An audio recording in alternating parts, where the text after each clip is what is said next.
Welcome. I'm Amy Post. Thank you so much for tuning in today and giving us a little bit of your time.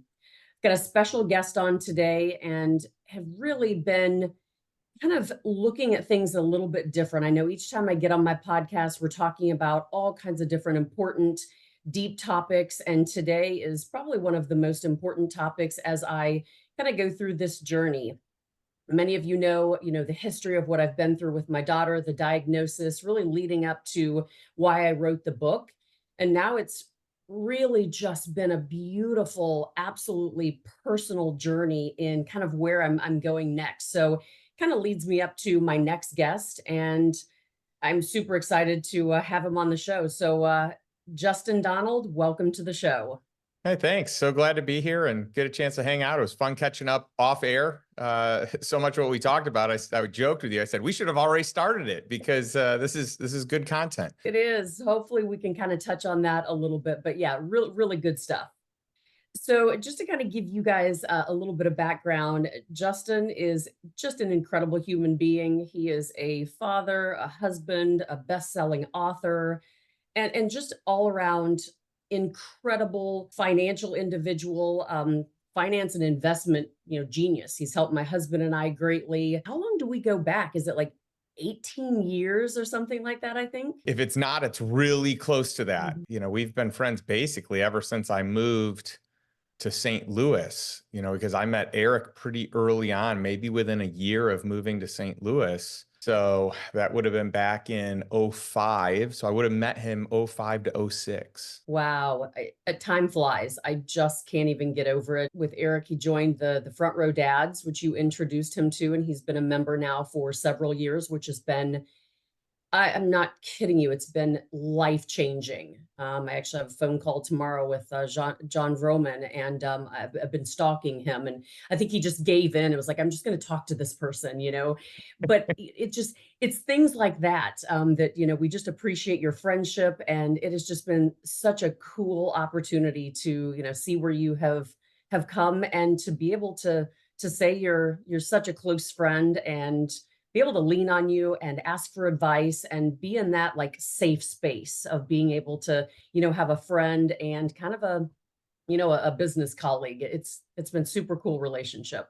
Well, thank you. And I just feel the same way. And it's been really neat that, of all the people, we only had a handful that were part of our founding members, the OGs of Lifestyle Investor. And that was you and Eric. And so, Mhm. not only did we get a chance to collaborate more just as friends, then we got to do it from the standpoint or context of finances and wealth creation and asset allocation and actually creating passive income versus theoretically, what does it say in a textbook? The 5 keys to investing are, that's just not practical. Yeah. And so I love that we could dive into it.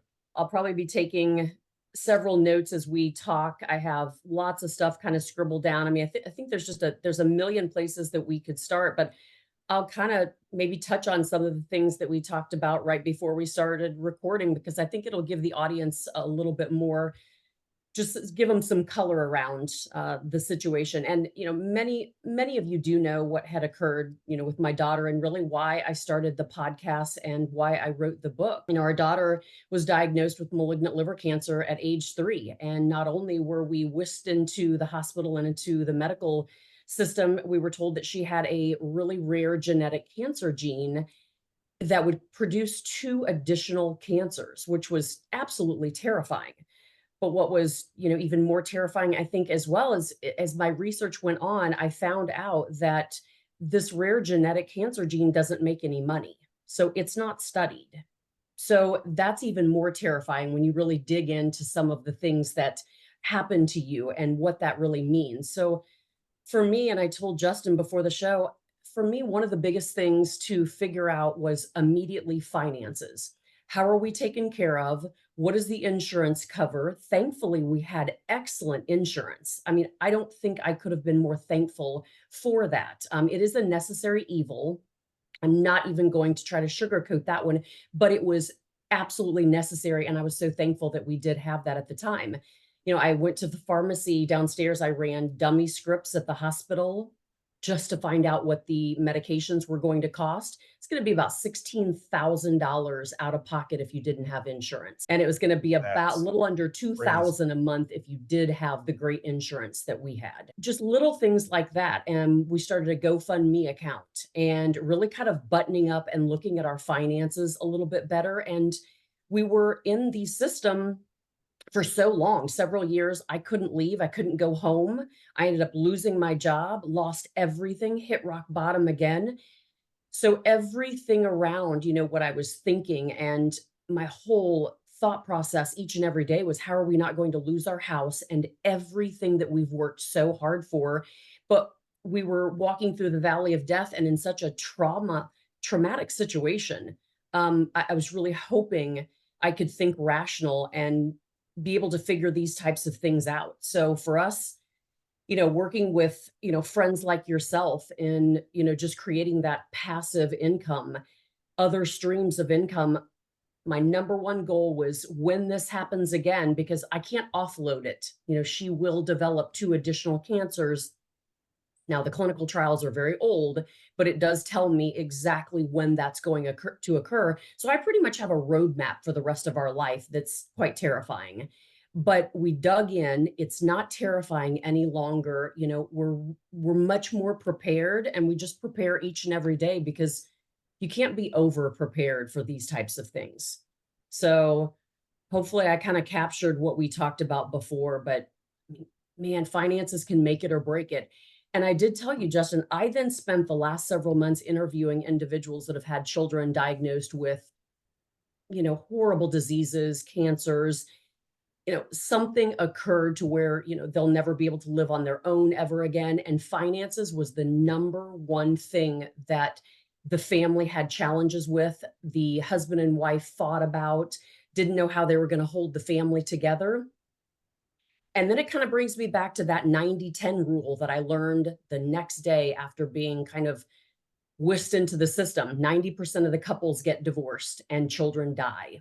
And so my goal has been to really dig in and figure out what happened with the 90% and what happened with the 10% that survived, and really kind of create something really cool. So here we are. And I can't wait to really just hear more about your story. I think kind of telling the audience a little bit about yourself. And you have such an incredible story from the time we met to where you are now. It makes my head spin, but I'm so thrilled to have you tell the audience a little bit about this. Sure, I'd love to do that. Before I do, I've got to let your audience know how incredible you are as a mother, a wife, a businesswoman, a top salesperson, and really juggling it all and doing, because I've seen it. Like, many people that listen to you probably don't see or know you as well as I do, as well as Jennifer and I do. And, you're the real deal. And I can't even for a second imagine all that you've been through and how you've gotten through it. And you've gotten through it all. And then, to a certain degree, there's only so much I can empathize, because I've never lived what you've lived. Now, I mean, anyone who has kids can imagine what that's like. And it's the worst feeling in the world, and you feel helpless. And so to that degree, I can, but I can't fully embody, what you went through. And I even remember when we had a small scare, that ended up not being what it originally was, but you were the first person there, and you were asking questions, you were so supportive. And so I think what you are building for families dealing with this is incredible. I think it's amazing. And so I'm happy to share my story, but I think more important than my story is your story, and for your audience to know how lucky they are and how special it is that you're being as vulnerable as you are and telling people what you have gone through, what you're going through, what it was like, what to prepare for. This is really, really a cool path that you're taking. I appreciate that, Justin. It means so much. And it is. I share so much, and I never want to overload people, but yet I want to relate to people. I can relate on just so many levels. It's a curse and it's an absolute blessing all in one. Yeah, no doubt. Well, I'm excited to be here and to share some of the things I've learned along the way. So, my story is pretty simple, but it's interesting, and it's interesting because it's definitely a more unconventional way of going about life, going about business, going about wealth creation and finances.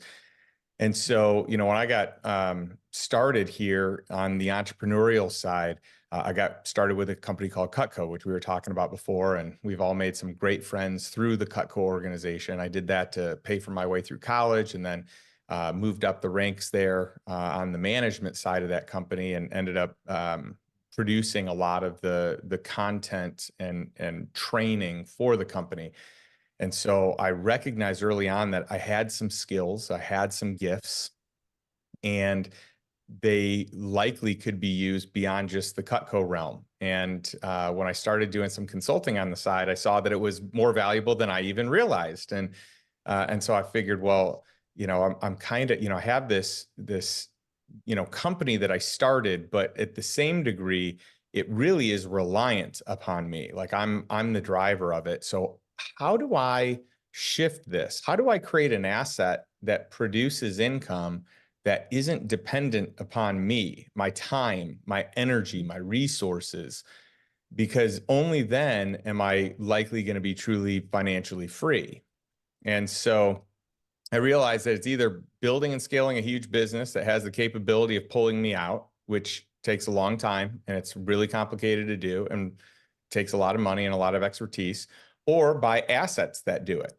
And by the way, it could be a business. It could be buying businesses that have there's already the capital coming out, the revenue or the profit that can afford someone to run it. And so that was really appealing to me. But I figure I want kind of like a safer out. A business can be, it can crash and burn, or it can go to the moon, right? But there's a big in between there, and the worst case scenario is a pretty bad worst case scenario. Yeah. So I figure, well, more of a sure thing is probably getting some real estate that cash flows, that has some intrinsic value. Because even if I mess it up, which I have messed a lot of things up before figuring them out, it will never be worth zero. There's always some sort of value built in. I can always recoup something, even if I screw it all up. And that gave me the peace of mind to really get into real estate investing. I had a friend that was buying mobile home parks, and at first I thought it was crazy, and there was no way I was ever going to do that. And he wanted me to be his partner, and I was like, no way. That, he wanted me to go to a boot camp with him, and I was like, that sounds horrible. Go on your own. Let me know how it goes. And it ended up being a great event for him. He ended up buying a mobile home park and doing really well. And I saw it. I was lending him money. And then I started seeing the numbers, and I was like, wait a minute. Why am I not doing this? Why are you doing this with my money when I could be doing this with my money? And that's when everything changed. I decided to go to a boot camp. I decided to learn, find the best person out there and have him mentor me, pay to be part of his program, pay to have access to him. And then just, I'm a really good copycat. People think I create a lot of stuff. I actually think I'm really good at copying the best, finding the best first, and then copying them to a T. And maybe over time I can innovate. But what was neat is the very first mobile home park we bought, it replaced my wife's income. So she didn't have to work anymore. She retired. She was a teacher, so she retired. And then it was right then that we had our daughter. And then, from there on out, she never had to work, and she was able to focus on the family the way that she wanted to. We bought another mobile home park, and it replaced our survival income. We bought one more, and it replaced our lifestyle income. And then we sold that one and flipped it into two others that covered our earned income. And that was really cool. But I mean, to just cover the survival income, that was where I really felt like a physical release. Like I had a weighted backpack full of heavy bricks that were weighing me down and making it hard to breathe. And it was like I was going up a hill with it every day, until I knew we didn't have to do anything. Like no time was required to at least cover our survival expenses. Yeah. So not lifestyle, just survival, right? Just mortgage, utilities, car payments, food, all that, right? Like that was huge. And it bought me the time and the space to reassess my life. And I want to stop right there. That is So very important. It's everything that I think we all go through in those traumatic situations. If we just had that weight, just that weight lifted off of our shoulders, how much better we could think and concentrate and make better decisions and not have to be pulled in so many different directions and wonder who's going to be able to be there and who's not and who has to work and what that looks like. And I know hands down I think it has so much to do with that 90-10. It's it's truly in every bit of my research that I've done, and it's so sad to think that if we just prepare a little more or start preparing sooner in life for what will happen, be in such a better place when those challenges come around. But if nothing ever happens, then you're already in such a great position. It's just it's beautiful. It's a win-win situation all around. It's the best insurance policy out there. You don't know what life's going to present to you. I mean, maybe you've got some insight because you know what, runs in the family. Most people Yeah. don't have that luxury. Mhm. And so what happens, happens. But if you can get the finances under control early, you can buy assets that produce enough passive income at first to survive. And then secondly, let's get to actual lifestyle. Mhm. It's a game changer because then the greatest stress in marriages, the greatest stress in general is removed, and you can Mhm. focus your time and energy on the things that really matter, the people who matter, the things that bring you, passion, joy, and fulfillment, and Mhm. finding a schedule that accommodates all, spending time with those loved ones in as much volume as you want, right? And whatever cadence you want, but then also pouring into the things and the people, the projects that really light you up. And for a lot of Yeah. people, maybe most people are probably not doing what their dream job is, but those that are may not even realize it because they're working a schedule that doesn't Mhm. align with how they want to show up and how they want to Mhm. work. And it's funny because we'll have medical professionals. We have this all the time in our community. These really well-paid medical professionals hate what they do. But the moment we teach them how to buy their time back, they actually realize they love what they do when they're doing it 20 to 30 hours a week. And once they Mhm. can create that schedule to do it, now they're fulfilled, but they're working a timeline that really just makes it easy for them to do the other things they want to do, spend time with family, travel, all those things. Yeah, it's difficult to understand how to put it all together on a normal day, let alone, when you're in the turmoil of whatever you're going through, whatever challenges you're going through. Yeah, I couldn't agree more. It's huge. I can't imagine a life where the trauma is there and we have so many decisions that have to be made around that, having this other thing lingering of like, oh yeah, I still need to provide for our expenses and our Mhm. mortgage and our groceries and do all these things. Like you feel like you need to be all these places at one time and you cannot. You really have to pick and choose. So I think it just makes a lot of sense to create the best insurance policy, which is income producing assets, because then if life kind of gives you a bad hand, it's that much easier to navigate it and to pour your time in the areas that matter the most. They know where their time should be spent, but if they don't, make money, then it's all, for naught anyway. I think, if we don't have good mentors and we don't surround ourselves with those individuals that, can really hold us accountable and push us to new limits, I don't know how we get there. It's, the book Tribe of Millionaires. It was one of the funnest, cool books I was reading in the beginning. I'm like, what are they getting to? Like, what is this? And then I couldn't put the book down. I remember telling Eric, you have to read this book. Like, it's just such a good, quick read. But at the end, it just all makes sense, the wrong people. And we could talk all day about that and just the tribe of people that you surround yourself with and that sort of thing. But I think if you don't have some sort of roadmap or some sort of, mentor that is helping you, it's tough. And then you pick up a zillion books that try to lead you all different directions. And I still have yours. It's in the white cover, of course, sitting here. I see the black cover behind you. So I know, yeah, you've kind of redone a little bit, but your book was phenomenal. I couldn't put it down. I've scribbled everywhere in it. Eric hates that. He hates picking up a book that we have together and reading all my scribbles, which is so funny. So it's one of those funny things that we do. But I just couldn't.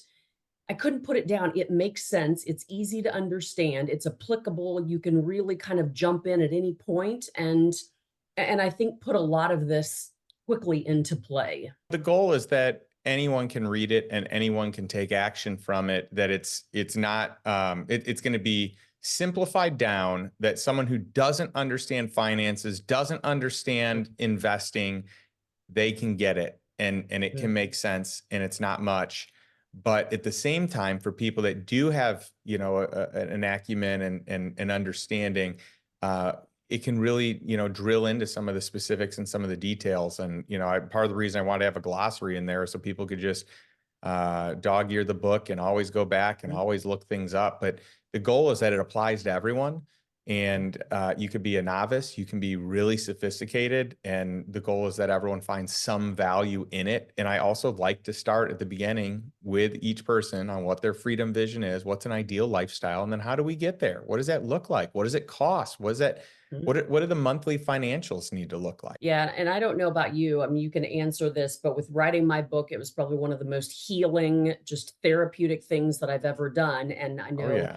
each person that writes their own book, they take something different out of it. But like, what was that for you? Because I know you've said a million times, and I hear you all the time, like, I wasn't a writer. Like, I don't write books. I wasn't set out to do this. And I think that's so cool because like I remember coming to you and I'm like, I don't know what to do. I'm tormented. Like God is just tormenting me. I think I have to write a book, but I don't write them. I read them. This is crazy. What does God have in store? So I think it's so cool to hear that kind of story. Yeah, I mean, still today, I just finished this updated and expanded edition. So, it's my second book, but it's kind of, a continuation of the same book. We just added a lot of content. And I still don't consider myself a writer. I consider myself an educator. I like to teach people things, and I kind of look at the book as that, like, can I teach through my own experiences? That Mhm. there are things that I've learned a lot about, some of them the easy way, most of them the hard way. That's why I learned them really well, and hopefully I can help people, avoid those same mistakes. Mhm. But I thought it was really therapeutic to write it. The book originally happened as a dedication to my daughter, and the only reason I had friends for years saying, Justin, you should write a book. We've been doing these things you've been saying, and we'd love to learn more. And I just, again, I thought it'd be cool to write a book, but I don't know if I ever saw like my name on a book. But my friend said, hey, Justin, what happens if you die and your daughter never learns all these things that you figured out in investing? Mhm. You have a methodology that should be shared. And so that Mhm. was it. The next day, and by the way, when I say I wrote my book, I didn't actually physically write it. I dictated it. So the next day, I literally just picked up my phone, went for a walk, and just started recording my thoughts, recording if I were to write a book, what would I want in it? What are stories? What are lessons learned? And so that's where it started. So yeah, I'm thrilled with the book. I didn't have a following when the book came out. I didn't have a social media presence. I didn't have an email list. I was really hoping that like 200 of my friends would buy it, and I would be really happy because, Mhm. I had a good friend say, "Hey, if you ever get to 10,000 books ever, like, your whole life, the life of the book, if you ever get to 10,000, that's a successful book because most books don't make it there." And so we ended up hitting that in a couple of days. And I was like, oh my goodness. And it really just was like, people resonating with the story and wanting to learn more, and probably a lot of luck around timing. Ended up being a #1 Wall Street Journal bestseller. And what I'm most proud of is well, one more stat before what I'm most proud of. As of last year, January 2023, it is the top 1% of all books ever sold So by volume. And so what I'm most proud of, though, is that 100% of the proceeds go to fight human trafficking, and it is making a difference. Hundreds of thousands of dollars are going towards these efforts. We're talking about thousands of kids. The proceeds here have already saved thousands of kids. And I just am excited for the future, what that's going to look like. Mhm. Same thing is true of the new updated and expanded edition. I think that's awesome. Yeah, I was hoping we'd have even a moment to kind of dive into that because when I heard that you were putting the proceeds towards the sex trafficking, I think it's so cool. I'm recently, several weeks ago, went to a talk at Mercy Hospital here in St. Louis, and all the police, and just tons and tons of individuals were there talking the hospital staff about the sex trafficking, and I had no idea what it actually was. I thought I knew what it was. I had no idea of actually what the definitions were and what it was. It's eye-opening for people, and I think more should just dig into that because it happens so easily right underneath our noses, and we don't know, but we could know, and we could then look out, and I think really put a lot more time and dedication and funds into something like that that would make a huge difference. I agree. 100%. Most people look at it as like, things happening in other countries. And yeah, it is happening in other countries, but it's actually happening in all 50 states as well. And I don't want to get too off guard, but what brought you to, the decision of wanting to put, the proceeds towards sex trafficking? How did you become, that passionate about it? What was that moment or something leading up to that? Well, it's interesting. I've always wanted to figure out the best outlet for me. And, we had donated to a number of things and, we do believe that it's really important to be charitable. It's really important to tithe and, that if you can't give of your money, then your money likely has a grip on you that's so strong it isn't allowing you that gift of generosity. So it's not that I didn't have a heart for it. We did it, but it wasn't like I had connected. And so I had a good friend say, "Hey, Justin, if you really want to make a difference, then figure out what the number one thing is that breaks your heart. And whatever that is, make that your passion project and your outlet for charity and by the way, that charity can come financially, it can come with time, it can come with using your network to help bring resources to it in whatever way that those organizations need it. But it became pretty clear when I thought about like what's the worst thing that could possibly happen, outside of a death for any parents. I mean, think about the worst thing that could happen. And so, yeah, that breaks my heart more than anything. And then after that, I just was totally clear. And it was like, great. I've been, kind of spreading, our charitable endeavors across a bunch of different things, but I don't know that I had a heart necessary for them, but I wanted to help. I wanted to, it's kind of like someone asked and I just said, yeah, sure, we'll help out. Versus now it's intentional and, we're proactively doing things with our time, with our treasures, with resources. I think that's so cool. I love that. What breaks your heart the most? And I think people really need to think about that each and every day. I think we get a little bit sidetracked and life is so busy and, we do hold on to our money and my goodness, look at the world right now. And I think if you have the ability to let go of your money that loosely, it will come back to you in droves. I mean, just over and over and over again. Just being able to be grateful and giving back. And it's one of the things I learned, and I may have told you that story of, the day after we landed in the hospital. I remember meeting a gentleman in the coffee room right across from us and asking him what he was in here for. And his son had been diagnosed with cancer when he was about my daughter's age when we were coming in. She was 3 or 4, or he was 3 or 4, and they were back again. They were out for a while, several years, and then his son was, I think, now about 13, and he was diagnosed with brain cancer. And I remember just tears just rolling down my cheeks as he walked out of that room and me walking back over to my daughter's room and thinking, I have absolutely nothing to feel sorry about. And I have to find something to be blessed about, be grateful, and count my blessings every single day. And from that day on, I did.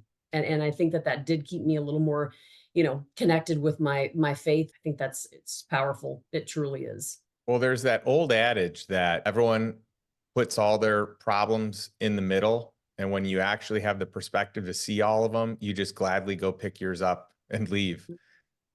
Because no matter how bad you have it, there's a lot of people that have it worse.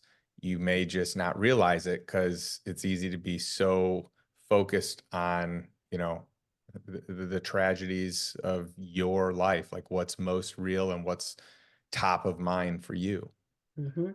It's not like we have a way of showing all our tragedies, there's nothing on the outside of us that's really showing them. So I think it's really difficult to know. So no, I appreciate that. I think that's super cool. I think it's so commendable of you to kind of, get involved, but it's huge for people to really kind of learn and dig in a little bit more. Even if they're uncomfortable learning about something like that, it's really important to just learn, just educate yourself and then, go from there. Unfortunately, there are a lot of charities out there that the dollars raised go towards the administration and the staff. And so it's interesting. I spend all this time vetting deals. So like I spend all like hours and hours, myself, my team, diligencing these investments to see if they're good investments. And I never even for a second thought that you need to do that with charitable Mhm. organizations, but you really do. And so I'm just really thankful for Love Justice International and Tim Tebow Foundation, just two incredible organizations where the dollars go where you think they go. Yeah, I think that's amazing. I remember you stating that you were going to go spend some time with him and that's what you guys were involved with. And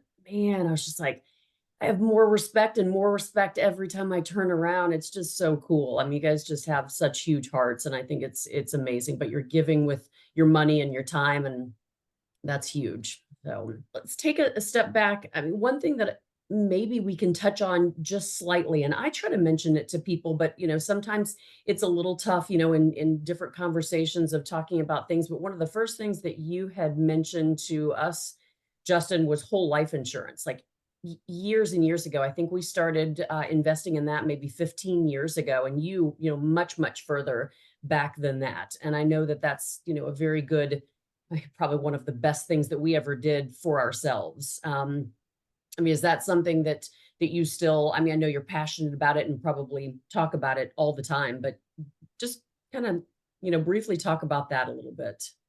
Yeah, it's interesting. Life insurance gets a bad rap, and it's because often a lot of people don't know all the nuances and that there are different kind of like segments of life insurance. Some are Mhm. better than others. Some, are not as great. You have some of the big name authorities like Dave Ramsey that his whole business, his whole model is built on helping people get out of debt. And so, yeah, those people probably shouldn't invest in whole life products. But that's not how you create wealth, right? To get out of debt is one set of like protocol, if you will, and to create wealth is a totally different set of protocol. And if you pay attention to the wealthiest people, I mean, 90+% of them have some sort of whole life policy. Depending on their level of net worth and level of successful finances and kind of where they are in the world, it might be private placement, it might be premium financed, but at a minimum, it's whole life.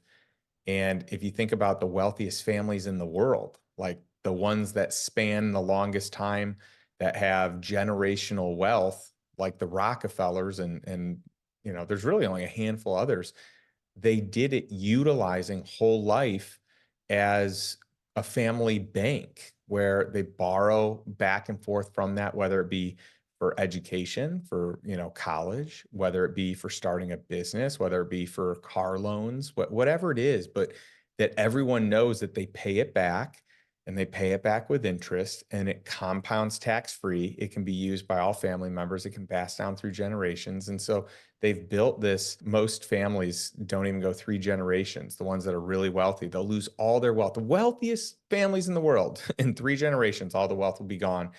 And for most, it's one or two, right? But the longest is generally three. There's only a handful of families that we know about that have gone longer than that. But if you pay attention to the mechanics and the tools that they use, whole life is one of a handful of those tools. But I would call it a foundational tool. And I don't know any other investment where you can put money in and earn a guaranteed return. So we're not talking about hypothetical. It is built into the contract, a guaranteed return, a guaranteed minimum with a possibility of more. You can borrow against it for investing. For we borrowed against it for every real estate asset that we purchased, and a bunch of different passive investments. And so now you earn two returns with the same money. I don't Mhm. know anywhere else that you can do that and have tax-free growth, tax-free death benefit, and tax-free distribution. Yeah. Yeah, absolutely. I know that, the stock market can be good. The stock market is very volatile. It's one of those things I think people tend to get into. I mean, Eric and I got out of the stock market for the most part, but we still invest a little bit. But I do feel that our best investments were the whole life insurance and then the mobile home park and all of our buildings. I mean, we would not have made it through the last almost 10 years if we wouldn't have had those things started, 15 years ago that just allowed a little bit less of that building sitting on my shoulders, every single day to be able to make, better decisions. But it never stopped us from like, what if it got worse? Well, what if, I'm one of those that just, I'm a planner. I don't procrastinate. Actually, it's one of my biggest pet peeves is somebody that procrastinates. Eric hates that because I'm always like, just, that procrastination just drives me bonkers. So I think, those were some of the best things that we did. And I think they are easy to kind of understand. They're not overly complicated. We'd been working with, I think, the same, individuals that you did when we first got in the industry. And now we're working with the same individuals again. And so it's not overly complicated. You just have to be, paying attention and put some time into it. I think for us, it was putting in the time to make sure we understood it and why we were utilizing it and how it could benefit us then, what that looked like when you turned that big old corner at like 7 years in, and then you're just kind of sailing the rest of the way. But I truly think it's such a great investment and such a great way to kind of set your family up, and then it can really kind of set generations afterwards. If you're smart enough to really kind of teach your kids to be savvy. Yeah, I mean, there's a reason that the largest clients of whole life insurance are the banks, Fortune 500 companies, and the ultra wealthy. So there's just no way to look past that and not recognize that there is something here. But it does matter who creates your policies. I don't think anyone is best suited to just take an off-the-shelf policy. I think you need a specialist that can craft a policy with certain riders and certain Mhm. structures that are going to allow you to get ahead and have it compound in a different way and give you access to most of the money immediately within 24 to 48 hours of putting it in, to have access to the vast majority, 90% plus of those dollars to borrow against if you need it for something, which for me Mhm. was a game changer, because I was going to buy some real estate. And then when I learned about this, they said, well, why wouldn't you just do this and then borrow against it and buy the same real estate? And I was like, oh yeah, Mhm. that's a great question. I was going to say, like, maybe I got to wait because I got to do one or the other. But the reality is, if I do this whole life policy and it's structured the right way and I can borrow back, then I can do both. So why would I not do both? Yeah, I completely agree. I think it's super cool. We've kind of been moving forward with some additional teams to just every year, trying to sit down, and now I'm trying to structure it to every 6 months sitting down and just doing a full overview of what our whole life looks like, personal and business, everything outgoing and everything that's coming in and what we can do without. I think minimalistic and minimalism has been my biggest thing now, of just what we don't need and what we could give away and what we just just wasting. So that's been a huge thing kind of moving forward now. But I do think that those choices are huge. Any other tips or things? I know we've got about 10 minutes left, so I wanted to really make sure that you touched on, just different aspects of things that you felt people could do quickly and or, just were no-brainers. Especially if maybe they didn't have a ton of money sitting around or really weren't sure, how to get started. I mean, I think everyone starts in a different place. I think it took me a little while to get started because I didn't have the confidence. I didn't have the knowledge. I thought you had to have a lot of money to do this. And I realized that you don't. If you find a good deal, someone with money will want to do it. So I didn't need to wait as long as I waited. I think for those that have money and are unsure what to do, you're actually rewarded today because treasuries pay you really well, and you can just keep your money in treasuries until you find what you want to invest in. I think you can ask yourself the question, do I want to buy deeded property, or do I want to invest through someone else that's an expert? And you can make this decision pretty easily. Do you want to put more time into it yourself and get a bigger return? Or are you okay putting less time into it and earning a smaller return because you have to pay someone to do it? It doesn't mean the return's small. It's just not as much as if you, managed it yourself. If you bought the deeded property yourself and ran it, or brought in a property manager to run it. So those are kind of like the two different sides of the aisle. And for people that have the time, why not buy some income producing real estate and start there and allow that passive income to grow and fund your life and eventually fund your future investment? Because at the beginning, I remember I first started out where, I was trying to save 15 or 20% of everything I made. But once you get to surplus income, everything above and beyond lifestyle, you can invest 100% of it, or you can invest 80% and put 20% to charity. But the bottom line is 100% of those dollars can go to something else because you don't need them.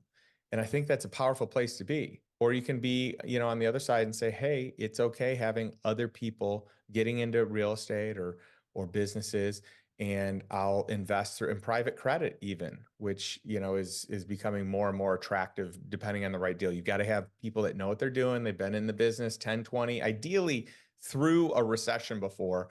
So 10 to 20, maybe even 30 years experience. And when you have that, then it feels great to if you're going to pay someone, I want to pay someone with that type of experience. So I would just say, get started. What I say on my podcast on the Lifestyle Investor is, what's one step you can take today to move towards passive income and financial freedom and really a life on your terms? Most people live a life on default. So how do you live a life proactively? And what are the steps that you can take, or what's a step you can take today to get there? Yeah, that's probably my favorite part of your podcast, because it just, every time I listen to him, it continues to allow me to think again and just remember it, and that next step, and it just baby steps. And it doesn't mean you have to jump in full force. I mean, just taking it one step at a time. But I think sketching out that journey and what that looks like and what you can do today, but then your goals for tomorrow and the next day, and what that looks like and how you're going to get there. And I think that that's absolutely the only way that you get there.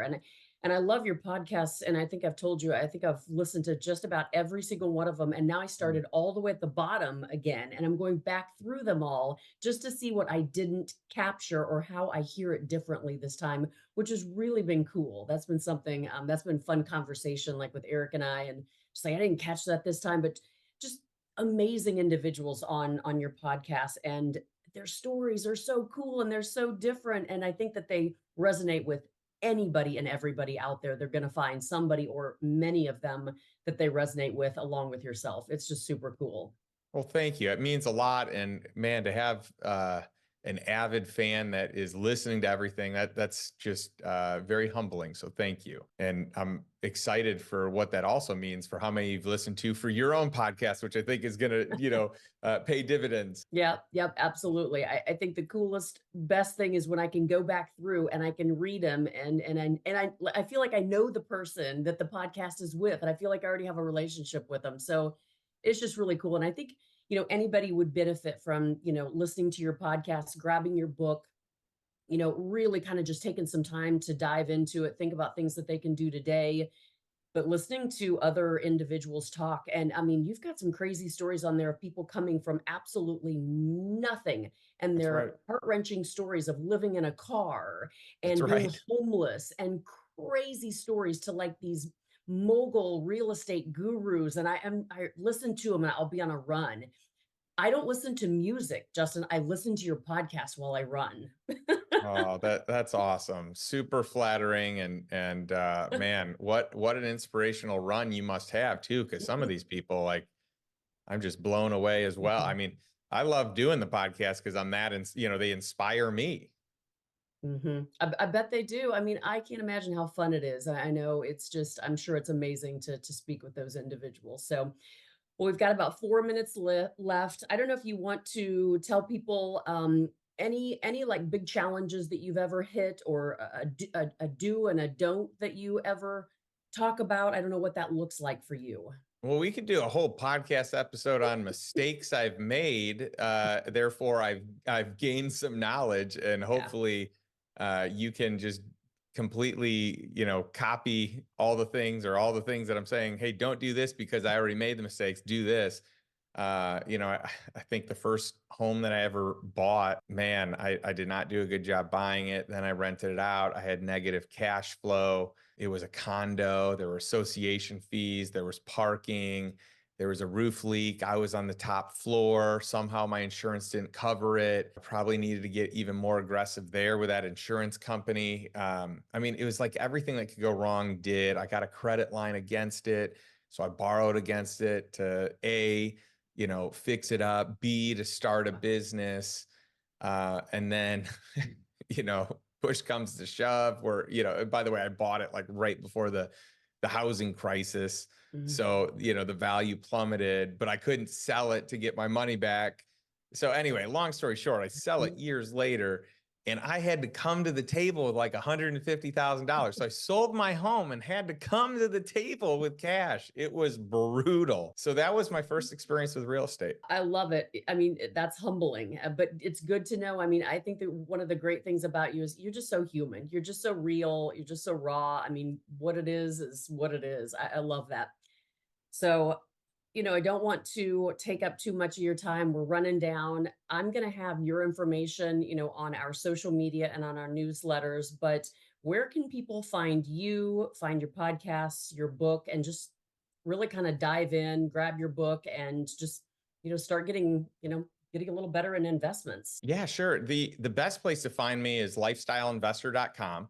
We've got everything there. So I've got, a blog and a podcast. Those are free. We've got, the book and a bunch of resources, master classes, educational content. We've got mastermind info, and just really, anything and everything. We've got a tax strategy masterclass. We've got a passive income masterclass. We've got a mobile home park investing masterclass. So there's all kinds. And by the way, we're building out in a month and a half, a due diligence masterclass. So that will be on there soon. But the other thing I'd love to say is, anyone in your audience that would like to learn more and actually speak to someone on our team, we're doing these consultation calls. They're generally $500, but for anyone in your community that has any interest, we would do that for free, and just give them a chance to figure out what next steps might be. So if you go to lifestyleinvestor.com/consultation, you'll get a link to be able to book a time, and that link should waive the fee. So you should get it for free. That's fantastic. And we will put that all out on the social media and then the next newsletter again. And yeah, I think that'll be great. That's a great opportunity, Justin. And I think all of those classes, I need to even get on there and take a few more, especially the tax strategies. That's hugely important. I know we didn't touch on it, but that's a huge one. So I think everybody needs to get out there and certainly take a look at that one, sign up for it, because that in itself could literally change their life. 100%. I mean, people, when I give keynotes, and I've spoken all over. I've spoken at Texas Ranger Stadium. I've been at South by Southwest, wherever. One of the things I love to say is, hey, who wants to learn about my favorite investment? And of course, all hands go up. And I followed up and say, well, who would love to know that this investment is something you also can do? So it's not just for me. You could do it too. And of course, everyone's excited, and I build it up, and then finally I pull up a slide and it says, you know, is your tax strategy reactive, or is it proactive? Right. And so the whole gist is, the single greatest investment I've ever made is into my tax strategy that has saved me so much more money that I then can invest and compound wealth with. And this is true for everyone. Most people tip Uncle Sam. So I'm not saying don't pay taxes. I'm just saying pay what you're legally allowed to pay and nothing more. Yeah, that right there is gold in itself. It really is. So I hope more people will go and try that out. They can start at any point, no matter what income they make. I think it's just a great place for them to really go and continue. So, well, Justin, thank you so much. I really appreciate you being here. Thanks, Amy. Great to be Yeah. on, and always great to connect. Yeah, absolutely. And thank you guys out there. I'm so grateful for you. I appreciate you giving me your time, and thank you for all the support. I can't thank you enough. It's been what's kept me going, and just keeping on. And we'll pray for you, and I hope that you'll send some prayers my way. So Thank you you for guys, listening to and this we'll see you week's next time. episode of the Advocacy and Hope Podcast with host Amy Post. Please check out the show notes for all of the guests' bios and information and links to follow to learn more even after the episode. Be sure to subscribe to the podcast so that you don't miss any of the upcoming episodes, and please share it out to those who need to hear this inspiring message.